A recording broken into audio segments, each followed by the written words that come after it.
Hello again. As we start talking about our Bible story today, I wanted to let you know that the Bible is very, very cool. Some of you have heard this already, but I just wanted to remind you that the Bible isn't just one book, it's actually 66 books that's all together. So this is like a whole library that you're holding in your hand. And as we're holding that library, there's all different sections in it, just like there are in a library. So there are poetry books in here, and there are history books, and all kinds of cool things that you could find in our Bible. So we had the story of Esther and ended the history of the Old Testament. And now we're going to go to the beginning of the Old Testament. We're going to start at the beginning of the Bible and talk about how we know how the world was created, because the Bible tells us. And at the very beginning, in the very first part of the Bible, it's called Genesis. And Genesis means beginning.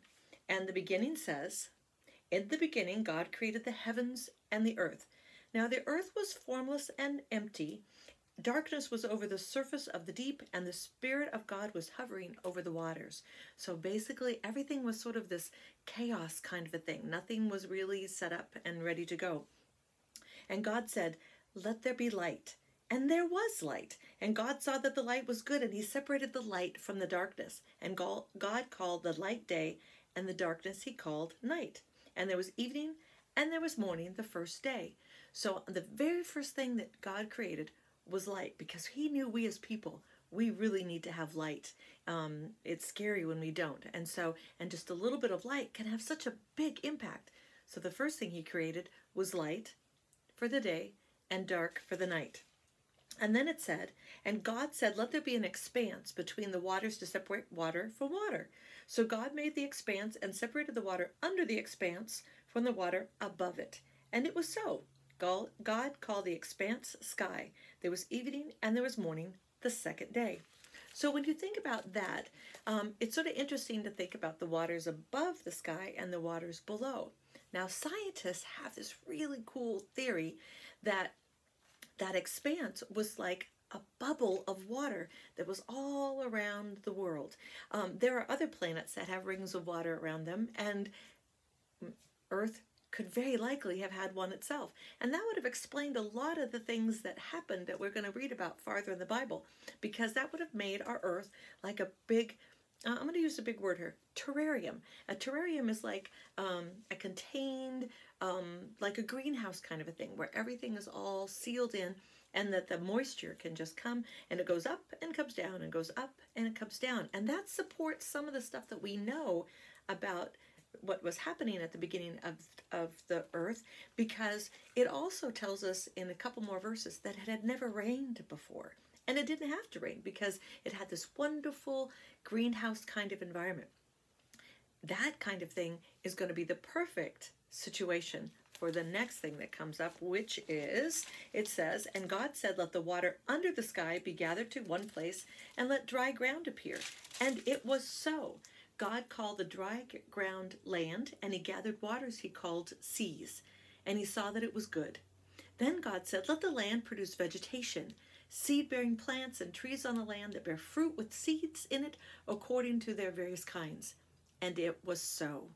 The land produced vegetation, plants bearing seed according to their kinds, and trees bearing fruit with seeds in them according to their kinds. And God saw that it was good, and there was evening, and there was morning, the third day." So once God had created this amazing greenhouse kind of situation, then he took the water and separated it from the land so that there would be dry ground, and then out of that dry ground he made plants grow. Now, when you do it in sign language, it's really good, because it says on day one, so day is like you've got the sun coming across here. On day one, God created the light and the dark.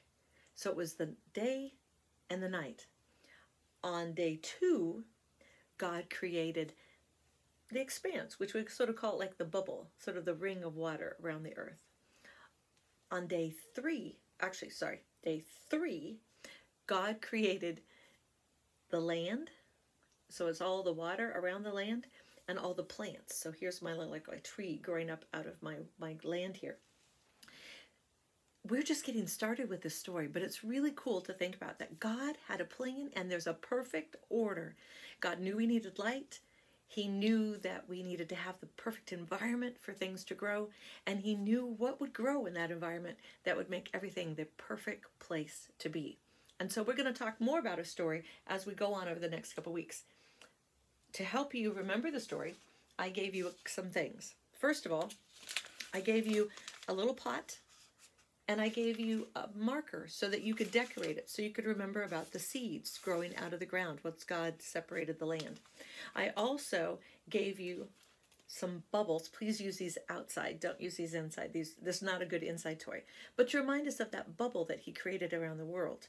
And then the last thing I gave you, I'm sort of going in order, backwards order, is I have these morning glories to remember that God created day and night. So we have morning glories to remember that on day 1, God created the light and the dark. That on day 2, he created the firmament, the bubble. And on day 3, he gave us the plants and the land and all those things. So once you've decorated the pot with your Sharpie, you can then fill this up with dirt and plant some flowers. And remember that God knows exactly what we need. And he's got a plan that's amazing. And he loves us so much that he gives us exactly what we need. Now, your snack today is one of these, and I gave them to you specifically because I wanted you to think about that the fact that when the earth was created, all the land was in one spot, just like this, and then it was surrounded by water, so that way everything was living in this perfectly wonderful, exactly correct place. So we can know that God is in control. We've talked about that so much, but we can never say it enough. God loves us, and he's always with us, and he always provides for us.